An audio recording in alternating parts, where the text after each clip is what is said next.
So good, so good, so good.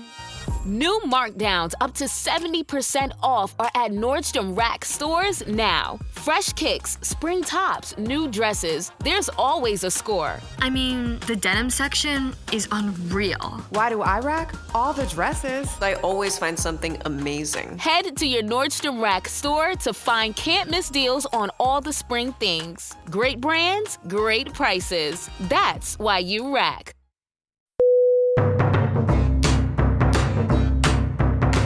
Hello. Welcome to Strong Sense of Place. I'm David Humphreys. And I'm Melissa Jewelwan. In each episode, we explore one destination through the pages of 5 books we love. We search for books that are readable, engaging, opinionated, and tell you about the best. Fiction and non, contemporary and classic, these books help us understand the world and our place in it. We're on a trip around the globe, one great read at a time. Thanks for joining us.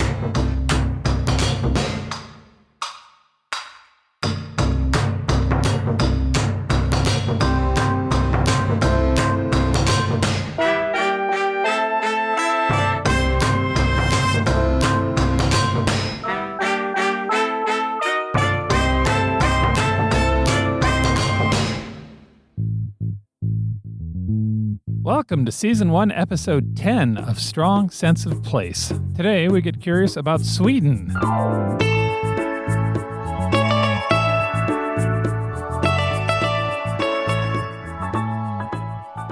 Sweden's the country that brought us endless guilty pleasures.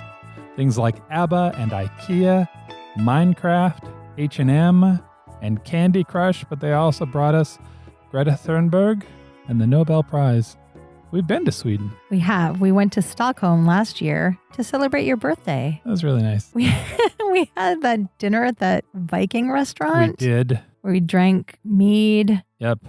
And ate really big pieces of meat off of a platter with our hands. Yep. And we got announced when we went into the restaurant. I forgot about that. You get announced and everyone cheers that you're there. Pretty good birthday. Yeah. That was nice. And we saw that ship, the Vasa. The Vasa ship. That is an amazing museum. Yes. So the Vasa is a ship that sunk in 1628, and then they brought it back up in 1961, and then they built this really elaborate museum around it, which includes things like displays on how they brought it up and little video interactive pieces and forensic recreations of the people who drowned on that ship when it went down. It sank really, really quickly. Yeah. The king or whoever commissioned it. The king. Had ideas about how blinged out he wanted it. That's true. And the ship makers were all like, no, we can't. It's too top heavy. It'll never work. And he was like, no, it's fine. And they put it in the water and it went a couple hundred yards and just plunk. Tipped over. Yeah. I have to say that when we were doing research before we went to Stockholm for vacation, I was reading about the museum. And I kind of like shrugged my shoulders and thought, yeah, that'd be fine. And we ended up going on a day that was really rainy and gross outside. It's one of the coolest things I have ever seen. I think it's really hard to visualize it. Yeah. Because the ship is enormous and they literally built the museum around the ship. Everything in that building is to accommodate the ship itself. If you say I'm going to a museum about a ship, you're kind of like, really? Okay. But it's really well done. It's nicely designed.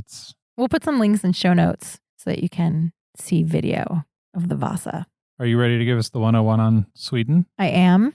What have you got? I'm going to start with the most basic. Sweden is officially called the Kingdom of Sweden, which makes it sound like something out of a fairy tale. It's located in Scandinavia. So visualize your world map. We are north of Western Europe. Norway is to the west of Sweden. Finland is to the east, across the Baltic Sea. Yep. To the south is Denmark. And Denmark and Sweden are connected by a bridge. All of that is Scandinavia. Correct. And none of that is like politically unified in any way. It's just kind of a name for that area over there. Yes, they have historical and cultural and language similarities. Most of them are connected directly by land, so there's a lot of generations and generations of people going back and forth between those areas. Right. Yeah. The land area of Sweden is in the top 5 in Europe. It is about the same size as California. It's big. I feel like it's really easy when you're reading books set in places that you haven't been to think that all of the cities are really close to each other. But if you think about San Francisco to San Diego, that's really far. And Sweden is about that long. And in Sweden's case, it's true. The cities are in the south part of the nation.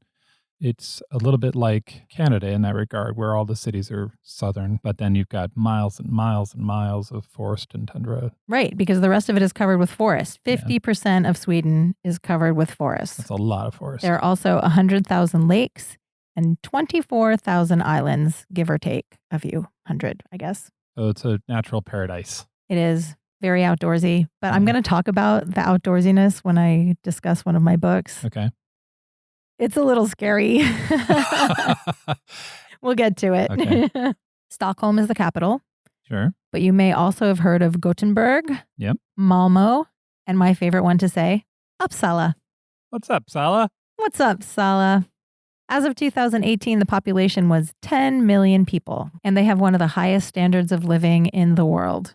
10 million people is not a lot of people for an area the size of California. No. Sweden has one of the highest standards of living in the world. Very low unemployment, a low birth rate, very well-developed welfare system, and one of the world's longest life expectancies. The life expectancy for men is 80.6 years, and for women, it's 84.1 years. Wow.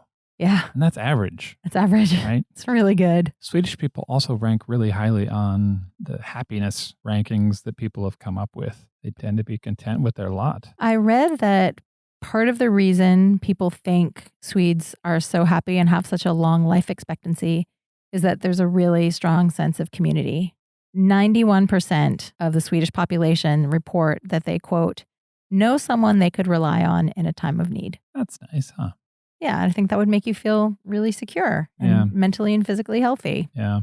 I feel like we should talk about the Vikings just really briefly to set everyone's expectations about what's going to happen today. I wanted to read a book about Vikings, and then I realized that while there were Vikings in Sweden, it's more of a Norway thing. Yes. There were Norse people in Denmark, Sweden, and Norway who were Vikings, but most of the concentration is in Norway. The Scandinavian area is kind of defined by places Vikings had been. Exactly. Yeah. So for people who are really interested in Vikings, we're not going to talk about them today, but we will when we talk about Norway on a future episode. All you Viking fans. All you fans of marauding and pillaging. Let's talk about music. Yep. Sweden is the world's 3rd largest exporter of music after the United States and the UK. It's known for producing great pop bands whose songs get stuck in your head forever. The number one being ABBA. Yeah. Also the Cardigans, Yep. Ace of Base, and the Hives. We will put some videos in show notes so you can have a little Swedish dance party in your house. In the 70s, I think I read this, ABBA was the 4th largest industry in Sweden. I believe it. Yeah. They were huge. They were huge. You probably have more Sweden in your life than you realize. International companies founded in Sweden include Ericsson, Volvo, Saab, and 2 of my personal favorites, IKEA and H&M. And IKEA is crazy in its size and scope. I thought about doing 2 Truths and a Lie just completely about IKEA. One of the things that I found out, for instance, is there's the Billy bookshelf. Mm-hmm. They make 15 of those every minute, and they sell one every 5 seconds. Wow. And they're named after one of the employees. Aw. Yeah. Speaking of IKEA, Yes, you may have eaten their meatballs. I have. You've seen me do it. Those are Swedish meatballs, which is actually a legit traditional Swedish dish. They are usually pork, and they're served with a brown gravy and buttered boiled potatoes and lingonberry jam. Do you know that the Swedes stole those from the Turks? I do know that, which broke my heart a little bit. But I do like Turkish food. There are Turks who are still a little upset that people think those are Swedish meatballs. We will be discussing the history of Swedish meatballs and sharing a recipe in Food and Fiction on our blog this week. So look for that. So another big part of the Swedish culture is Midsommar festivals. We just watched that movie. We did. It was very disturbing. Traditionally, for Midsommar, according to this movie, you get together with your village and then you kill some people in some really highly creative and fascinating ways. I'm going to go ahead and tell you that that is not what actually happens in Midsommar in Sweden. As far as you know.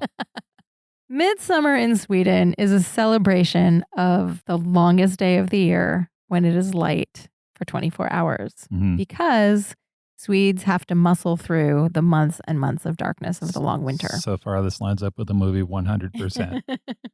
The festivities begin around noon with a big picnic, and they're followed by dancing around a maypole. As I'm saying that, I'm realizing that dancing around a maypole was a really big part of that movie, too. The festivities continue late into the night because it's light outside. Sure. They drink beer and schnapps and aquavit, and they play games. No murdering. According to tradition, if you collect 7 different flowers and put them under your pillow on Midsummer's Eve, you'll dream about your true love. Oh, that's nice. Finally, let's talk about fika. Ah, fika. I loved fika. We went to that place. We had coffee. We had cake. Yes. Fika is a coffee and cake break. But the thing that's important about fika is that it's not just about the treats. It is about really slowing down, taking a break, savoring the moment, and talking with friends. This is not grab a piece of cake and shove it in your face while you walk down the street drinking coffee out of a to-go cup. Right. It's a ritual. Sit down. Be Sit quiet. down. Yes. Meet with your friends.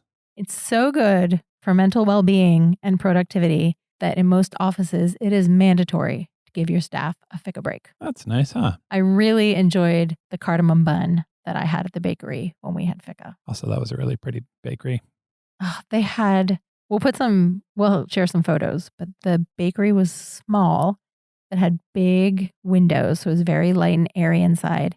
And they just had baskets of freshly baked bread with all kinds of seeds and cardamom buns and cookies and other Swedish pastries. Really good coffee. It is rare for us.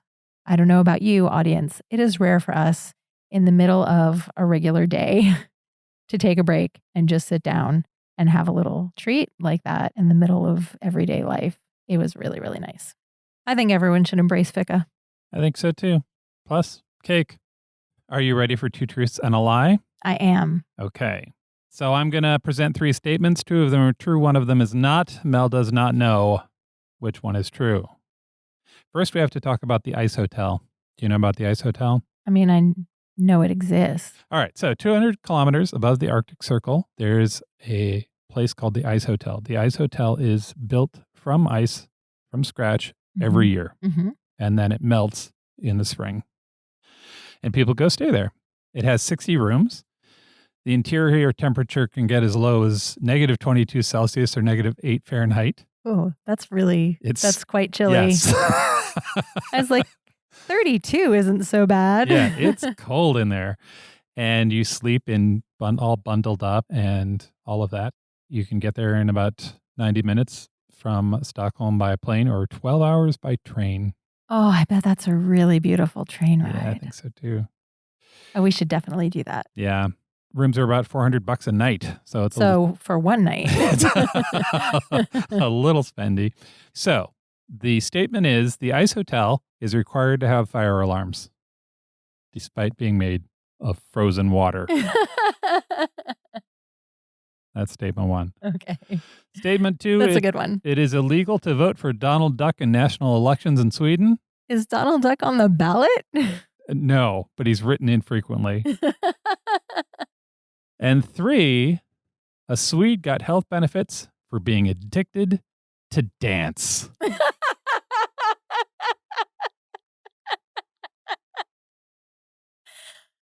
I mean, in a country that gave us ABBA, I can see how that might be a problem. These are really good ones, Dave. You've outdone yourself. Thank you very much. Okay. I think that Sweden is so progressive that if you want to write in and vote for Donald Duck, they're going to let you do that. So I think that that is a lie, that it's illegal to vote for Donald Duck. It is illegal to vote for Donald Duck in national elections. Here's the thing with Donald Duck. Apparently, all of Scandinavia has a thing for Donald Duck. And he's more popular than Mickey by far. There are stamps. There are widely read magazines in multiple languages.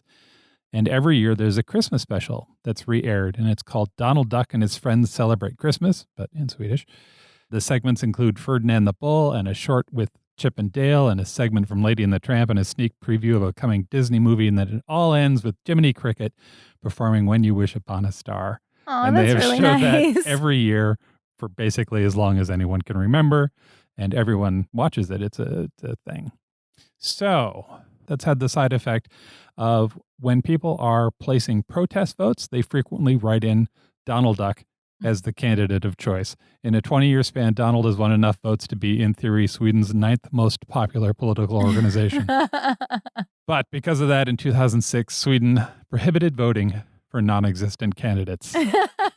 So you can no longer vote for Donald Duck. Wow, I'm surprised they Sweden. did that. Okay, so That leaves you with the ice hotel is required to have fire alarm, and a Swede got health benefits for being addicted to dance.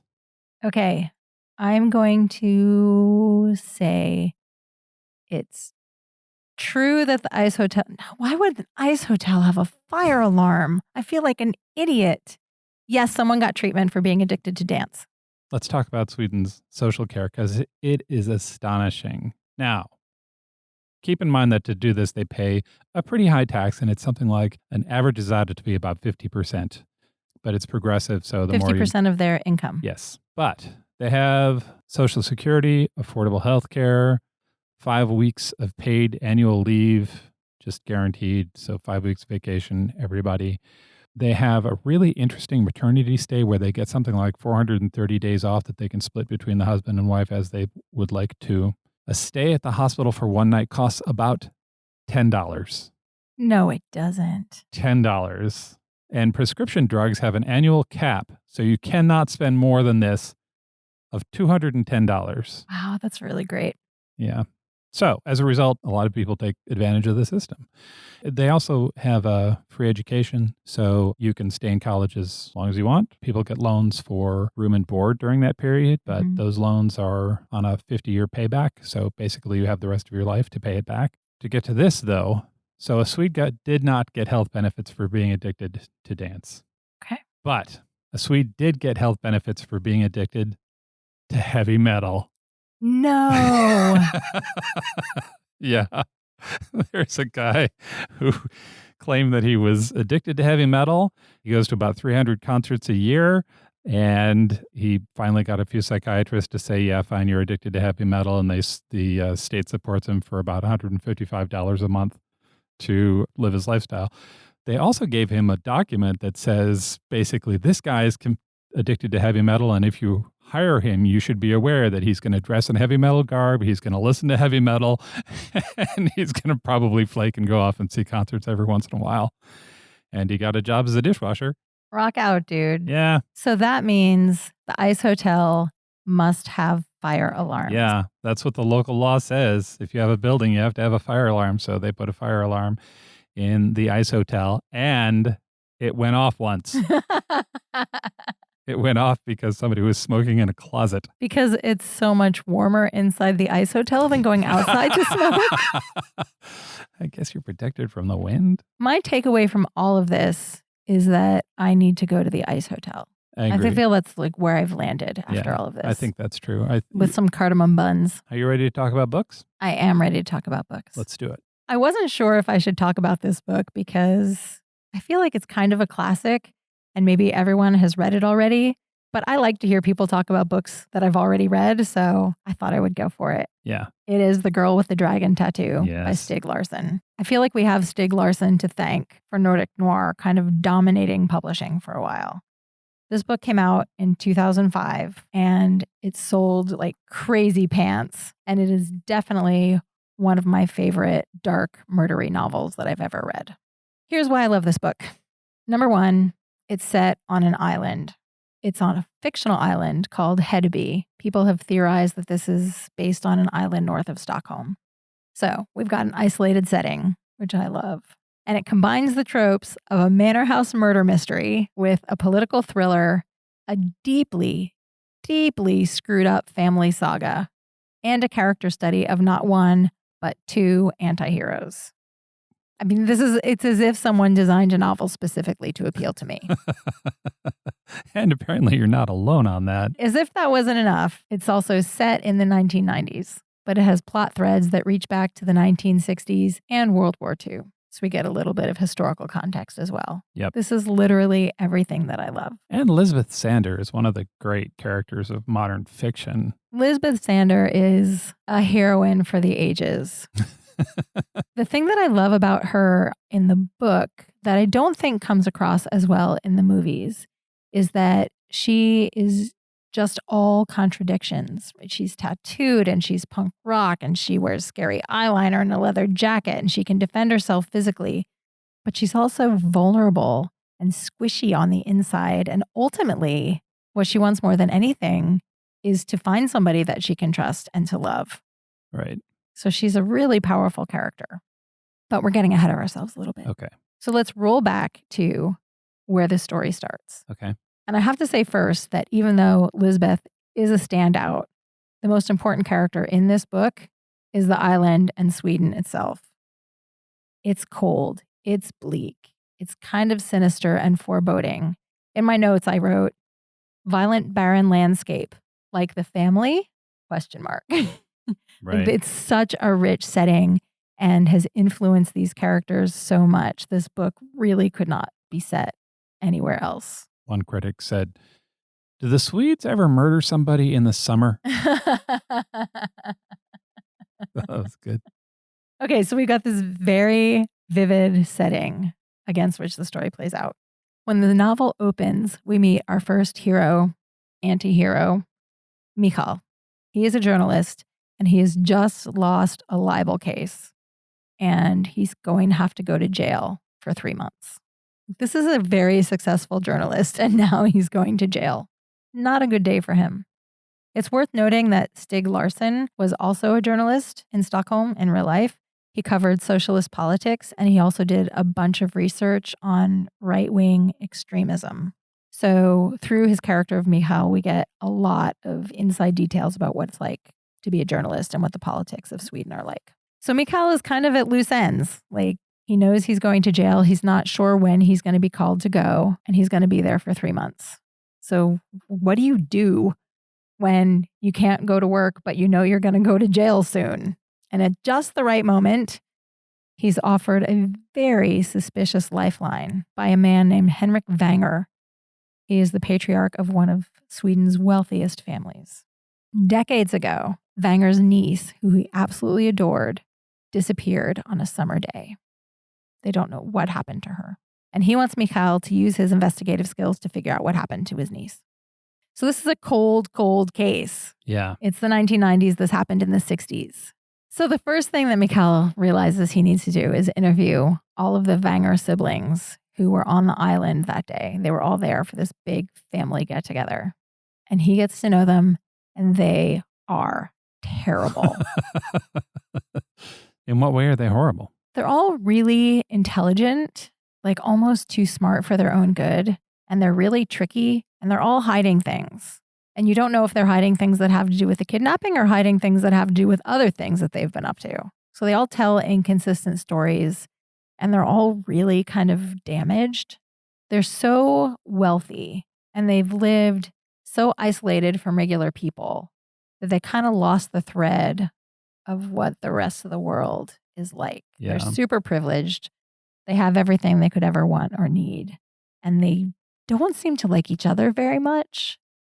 So there's a lot of backstabbing and gossiping, and you have no idea who to trust. Kind of a Knives Out situation. Yes, exactly.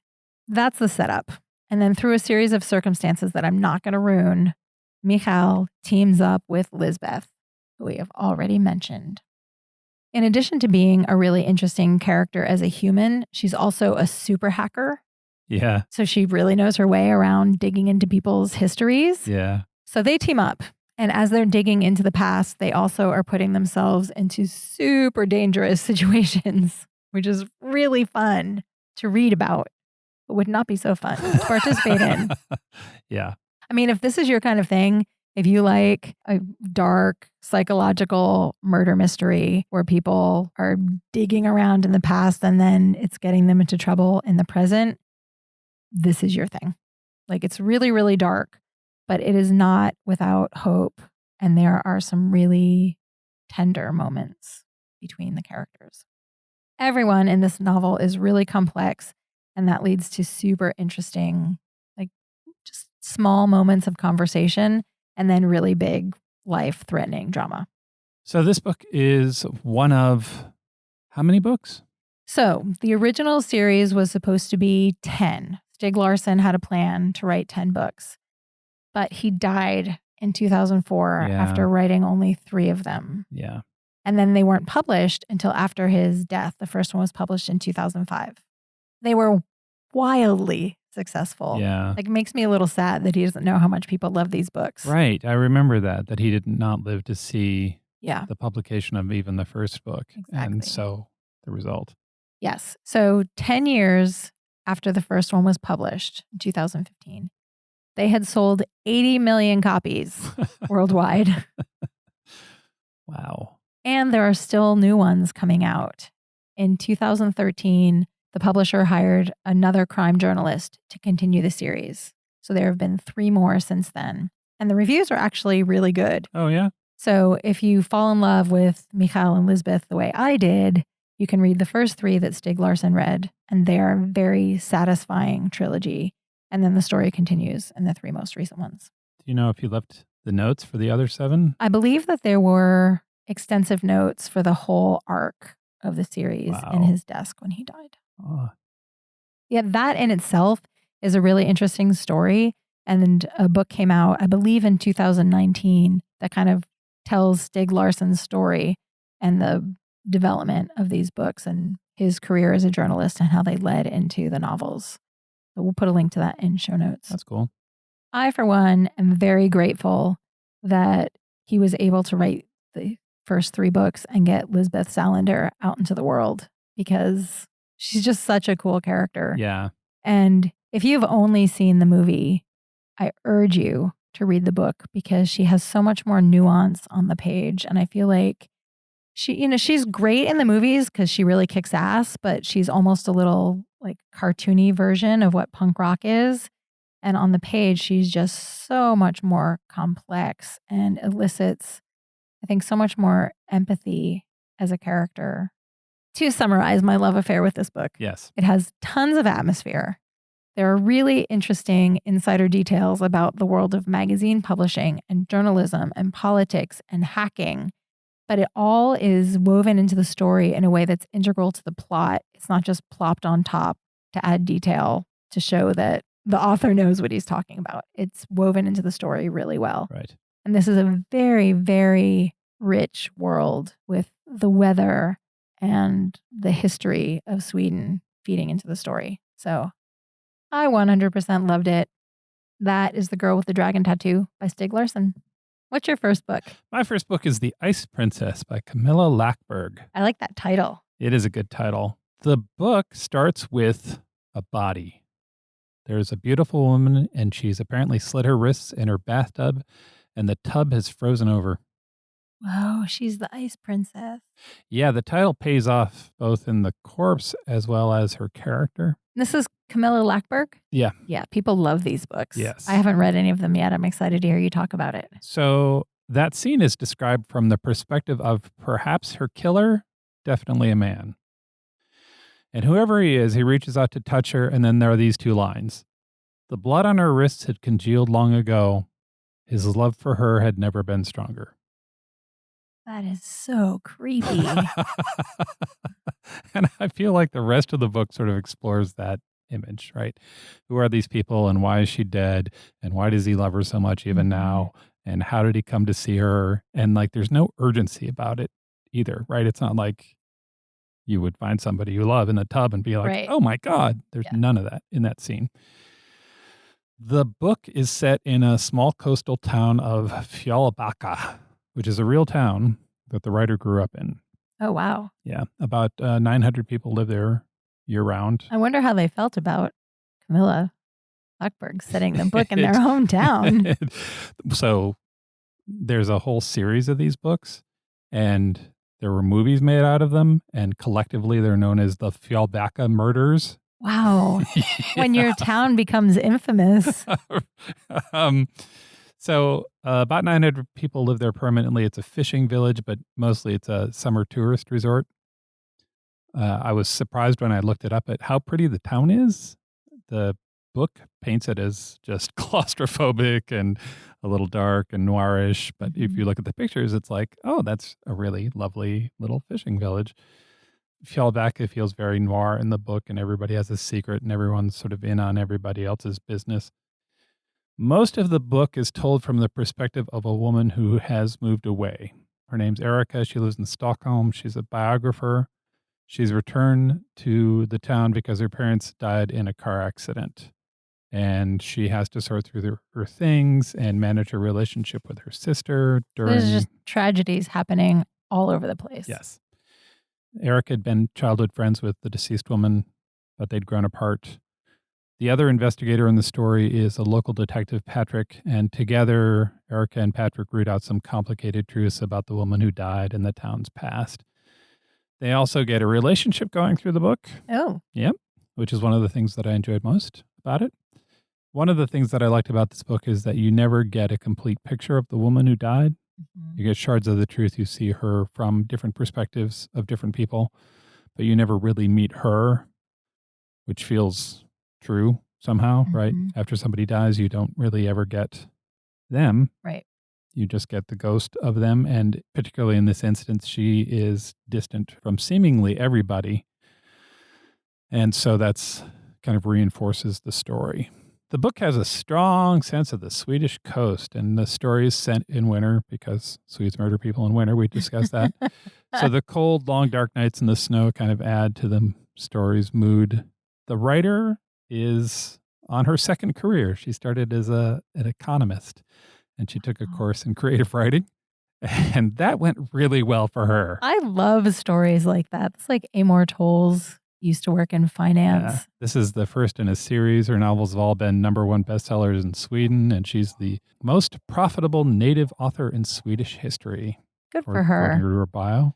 So this isn't a murder mystery as much as it's an exploration of a small town and its dark secrets. Maybe it's a bit of a procedural.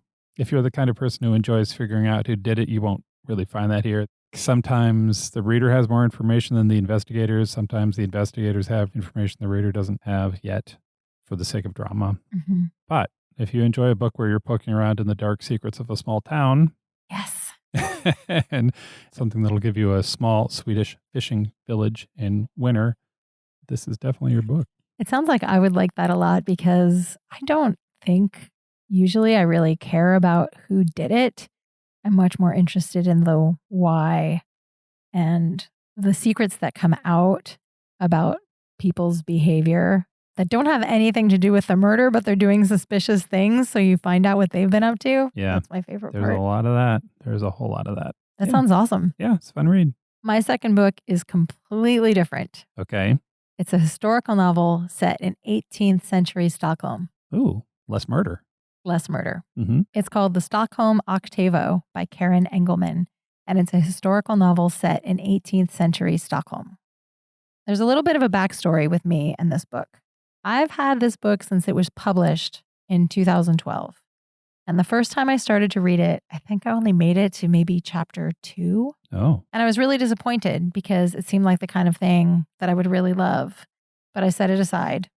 And then when I was looking for great books for Sweden, this kept coming up in my searches.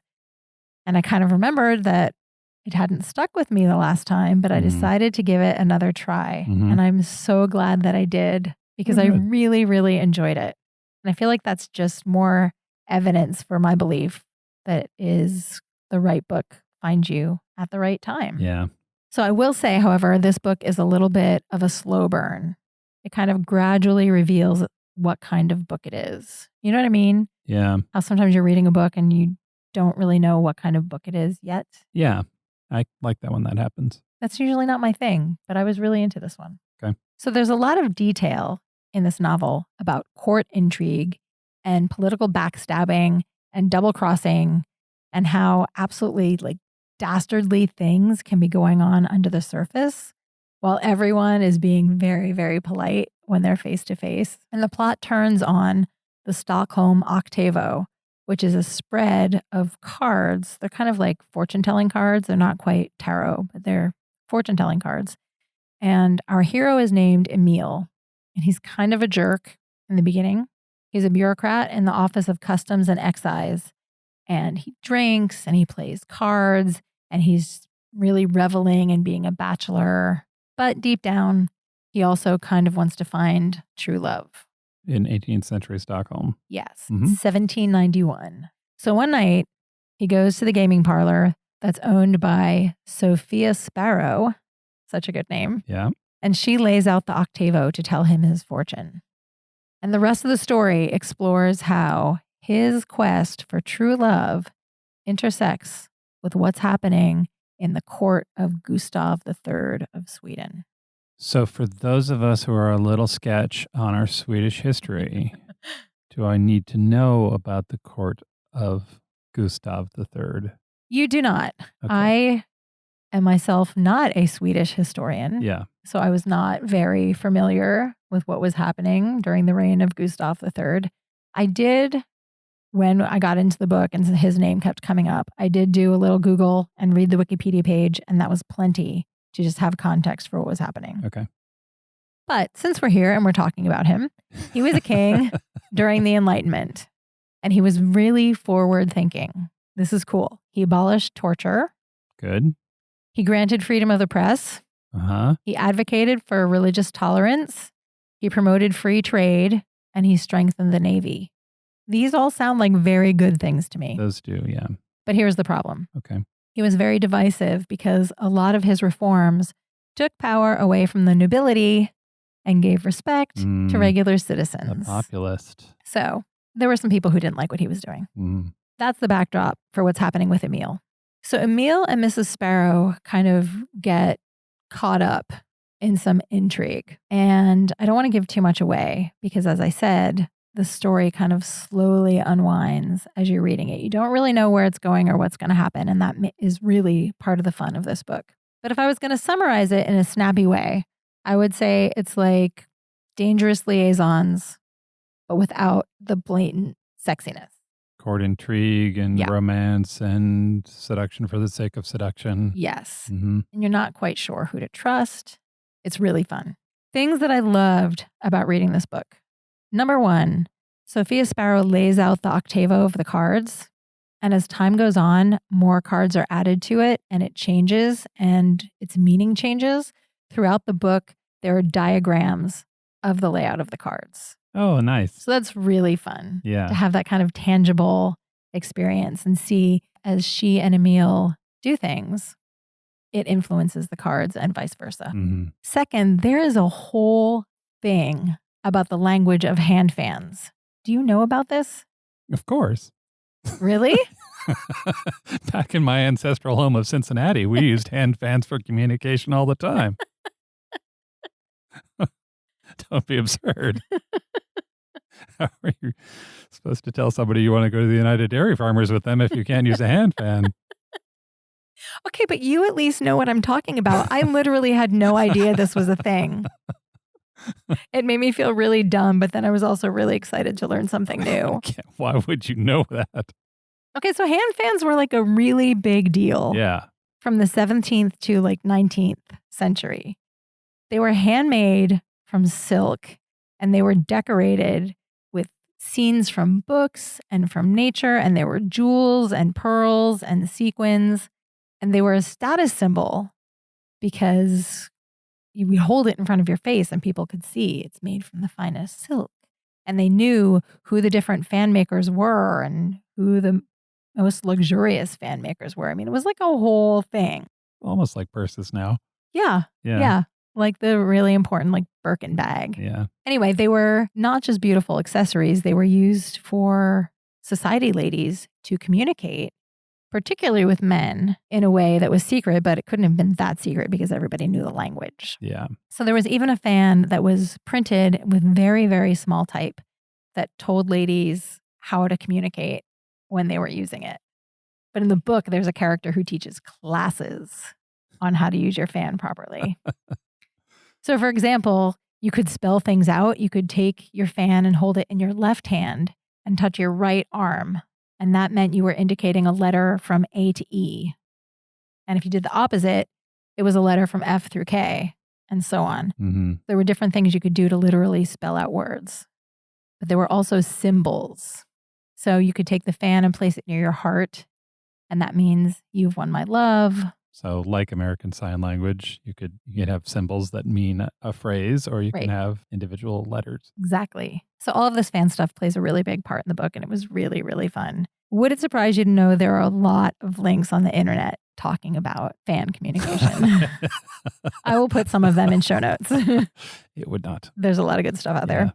Another really prominent character in this book is the city of Stockholm as it was in the late 1700s. It really comes to life. It's very immersive. About, I don't know, maybe a third of the way into the book, I realized that I was really visualizing the city and everyone's fancy costumes and all this stuff with the fans. And it just really jumps off the page. Karen Engelman is the author, and she just did such a good job of creating the environment. She also has a walking tour of the locations in the book on her website. Oh, cool. So I will link to that in show notes because then you can look at them when you're reading the book. That's nice. I'm so happy that I gave this book another chance. It was really, really a rewarding read. As I was reading the book, I wasn't always sure why things were happening and where I was going on this journey with Emil. But everything builds and it all comes together perfectly. So when it lands, you think back to things that happened in previous chapters, and it's like this big aha moment. Super duper satisfactory. That is The Stockholm Octavo by Karen Engelman. Let's talk about popular music from Vittula. This is a novel by Mikael Niemi, translated by Laurie Thompson. Big props to translators of novels. And particularly this one. Laurie Thompson did a fantastic job with the translation of this book. Popular music from Vittula is the single best-selling book in Swedish history. I didn't know that. Yep. 1 out of every 10 Swedes owns a copy of this That's book. really cool. Yeah. It's a coming-of-age story about 2 young boys who grew up in North Sweden, just along the border with Finland. And it is a work of magical realism. Things happen that both feel real and also kind of like they're the sweet cloud of memory mixed with a child's mind. Nice. For instance, we hear about a boy who locked himself into an iron boiler and got stuck in there for 2 years until he grew so large that he burst out of it. Whoa. Yep. And that's not treated as super weird. It's just presented as like, context. this is a This thing that happened. Yep. Right on. There's a prominent witch character who's scary. There's a music teacher that has thumbs right in the middle of his hands. Like coming out of his palm? Yeah. Whoa. Yeah. But it's also solidly set in the world that we live. There's a hard life and threatening teenage gangs and Beatles music that helps guide the way. There's ill-advised adventures with homemade liquor. The boys put on a rock show, and that is every bit as wonderful and awkward as it should be. The writing is just lovely and funny and kind of harsh in a way that really reinforces the narrator's voice and the local environment. It's set in Vittula. Vittula is a real place. It's a suburb of a village that's just inside the rim of the Arctic Circle. So it's way up there. It's way up there. The name itself is a vulgarization of, and I'm going to blow this, but Vituljankanka. Vituljanka, something like that. So the title would be lightly absurd to a native. It'd be something like The Biggest Hits of Grand Rapids, Michigan. It's a tough neighborhood. It is a community of sort of soft-spoken women and silent men who drink and fight and work long hours of heavy physical labor. And for entertainment, they hold drinking contests and fighting contests and strength contests. One of the things that I loved about this book, so we've been talking about different ways there are to love a book. There is a chapter in this book that I want to talk about. It's chapter 11, and I'm not going to, I can tell you exactly what's in that chapter, and it still will not blow the sense of that chapter. Okay. It is a wedding dinner. He describes this wedding dinner that is both wonderful and tense, and everybody gets drunk and inappropriate behavior. It includes, there's a course of crisp bread and salmon and ice-cold beer. Mm-hmm. There's a meat stew made with reindeer and golden turnips and almond potatoes that he describes in a rich broth tasting of sweat and forests. Oh my God, that's awesome. There's a lot of writing like that in this book where Beautiful. he just turns this thing and you're like, yep, I know exactly what you're talking about. Never heard it described quite that way. In a rich broth tasting of sweat and forests with circles of fat on the top, there's a round of bread still hot enough to melt lumps of butter. There's schnapps, and then there's more schnapps. There's sugar buns and biscuits and puff pastries, sponge cakes with Arctic raspberry filling, and bowls of whipped cream and newly warmed cloudberry jam. And this was fascinating. There's what he describes as sooty black coffee and cheeses. And that's all served with a hard brown lump of dried reindeer meat. You put the reindeer meat in your mouth with the cheese and you drink the coffee through it. Yeah. Then there's brandy and there's toasts and more toasts. During this entire time, he describes sort of the build of the social engagement. Like it starts with just men sitting around like big lumps of stone around the table and gradually becomes more and more of people getting drunk and having a good time. One of the things that's happening during this sequence is the bride's mom is urging everyone to eat by questioning their manhood. So how can a clan so scared of filling their stomach manage to reproduce? That kind of thing. And then after all of the eating, there's arm wrestling matches. Of course. Yep. And then boasting, and then more arm wrestling, and then a sauna. So I feel like second life goal from this episode, get invited to a Swedish wedding. I read that chapter, and yeah, that was my reaction to it. Was, how do I get an invite? How do I get in there? Because that sounded just fantastic. Can we add boasting and arm wrestling to our next party? And also a woman shaming you to eat more. I had never heard that wrinkle on that. So good. Yeah. The author grew up in this neighborhood that he's talking about. He still lives there. He's the founding owner of the only bookstore in the area. I love that. Yeah. Yeah.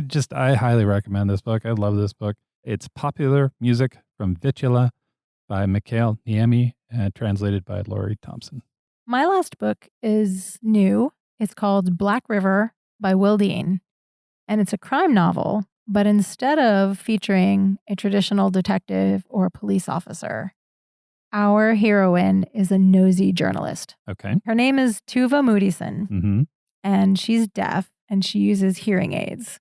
She's very, very matter of fact about being deaf. When a dumb country bumpkin says to her, "Can you drive a truck? You're deaf." She holds herself back from punching him in the face. Yeah. And then she says, "I can do everything except hear." Yeah. So she's great. I love her. Yeah.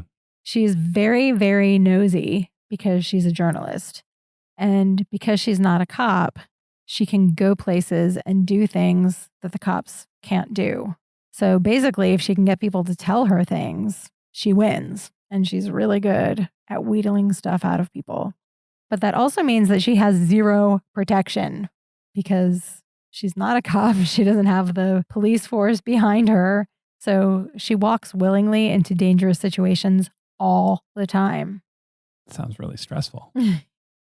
It is a little stressful to read about her.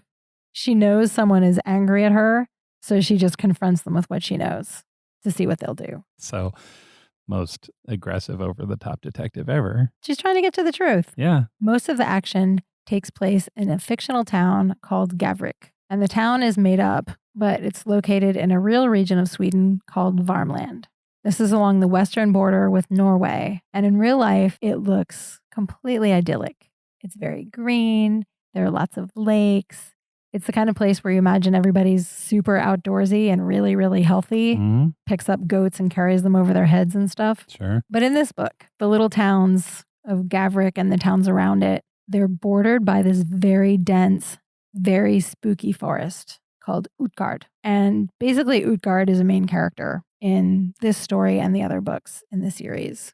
It definitely has a personality, and it has a huge influence on the people and on the action that takes place in these stories. Is it a friendly forest? Oh, no. Not at all. The descriptions, Will Dean's descriptions of it, are so good.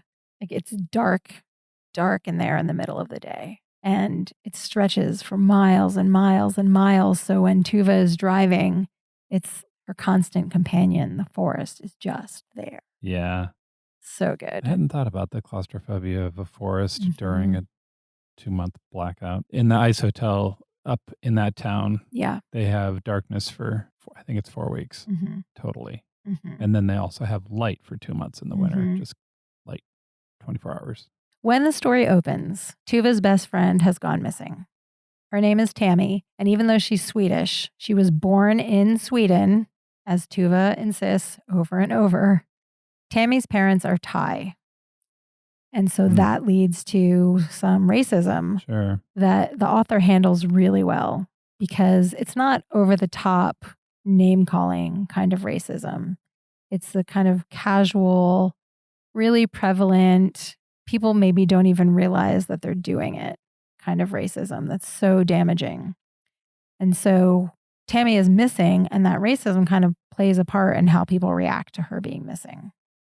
And I feel like one of the other elements that makes the racism against her so insidious is that she owns a Thai food truck that everyone eats at and everyone loves, at the same time that they don't really consider her Swedish. Right. So she's abducted from her truck, and it's very obvious that that's where the action took place. That's how they know she's missing. And Tuva is determined to find her.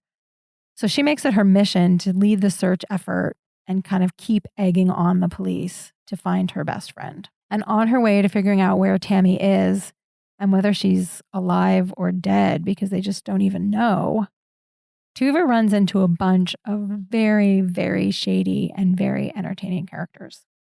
They live outside of town in a place called Snake River. There's actually a snake breeder whose house is filled with compartments that hold all kinds of snakes. Tuva, because she's like a dog with a bone, keeps going back to the snake breeder's house and poking around. And at one point, the snake breeder shoves her into a dark room and slams the door. And Tuva doesn't know if there are any snakes in there with her or not. And she's freaking out. And then the woman opens the door and says she was just kidding. She wasn't really going to do anything to her. Yikes. Let's see. There's also a couple that specializes in making tiny houses out of shipping containers. And they act super suspiciously all the time.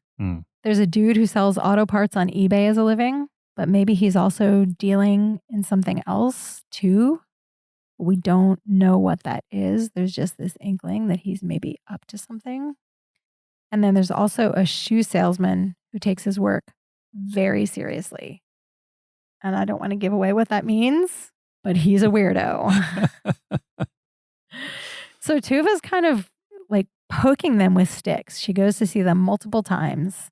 She learns all kinds of things about their lives and what they may or may not have had to do with Tammy's disappearance. It's all very kind of wacky, but incredibly sinister. I grew up in a small town surrounded by farmland and weird, creepy rural areas. And there were definitely those like farms or houses that kind of seemed like compounds that had extended family members living on them, and you weren't really sure what they did for a living. So this kind of rang very true for me, I guess is what I'm saying. So the other thing worth mentioning is that this book is set during Midsommar. Which we've already established as the most murdery time of the year.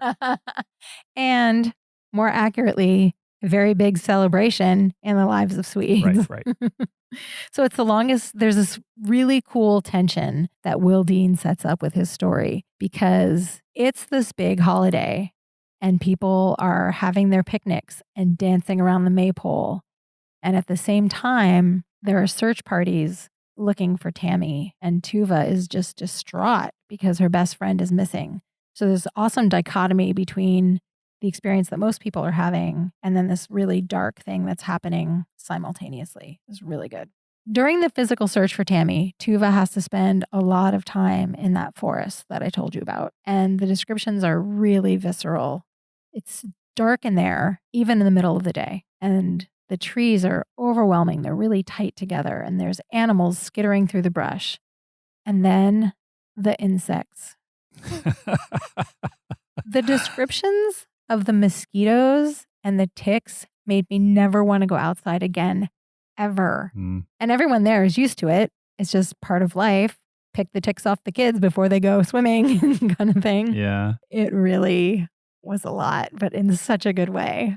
It literally sounds like the woods are trying to kill the people. Yeah. But it makes for a really good setting for a story. Right. So for readers who like a strong female lead and really twisty mysteries and are looking for something different because this is not a police procedural. This is, again, about a journalist. This is a really great book. It's the third in the Tuva Moodyson series. Would you recommend starting from the beginning? You know, I read and also really, really enjoyed the first book, which is called Dark Pines. But having read both of them, you do not have to start at the beginning of the series.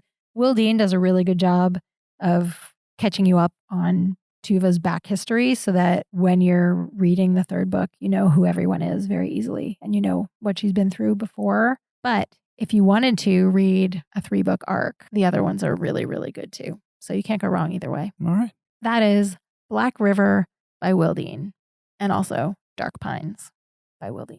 Those are 5 books we love set in Sweden. Visit our show notes at strongsenseofplace.com for links and details. Can you tell us about the special blog post you wrote for this episode? We have some really, really good stuff coming this week. These posts will be rolling out throughout the week. Just heads up. If you go to our website directly from listening to this podcast on Monday when it is released, you will find the show notes.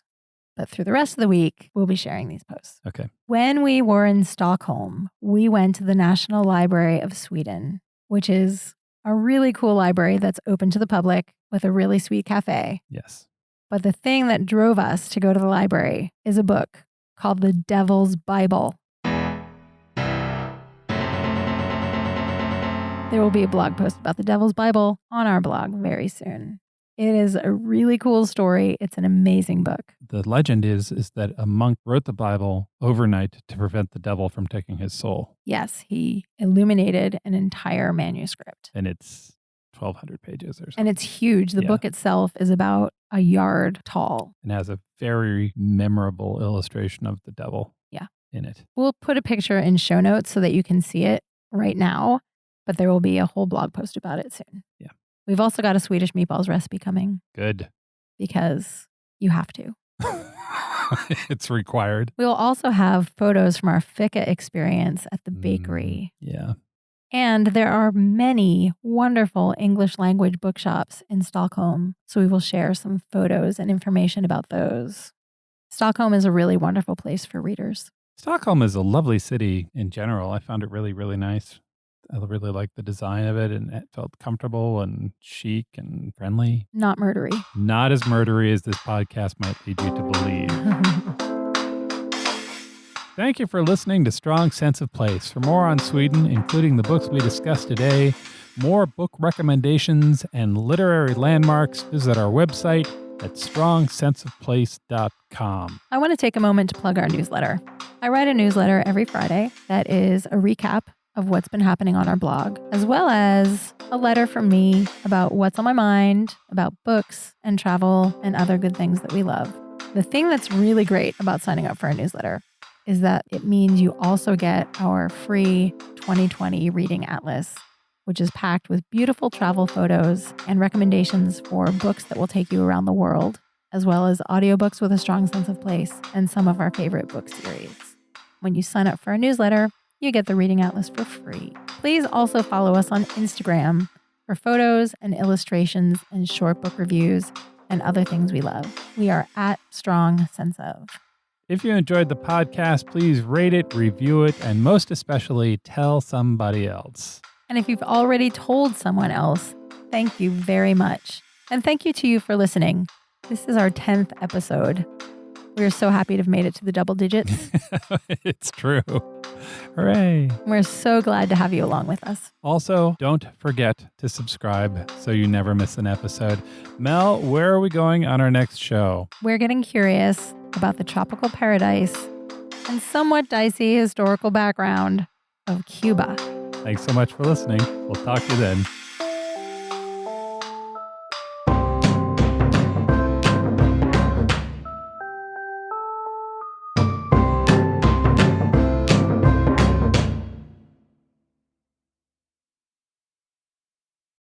What's up, fellow TV watchers? It's Brian from The Core Podcast, where we cover all things Apple TV+.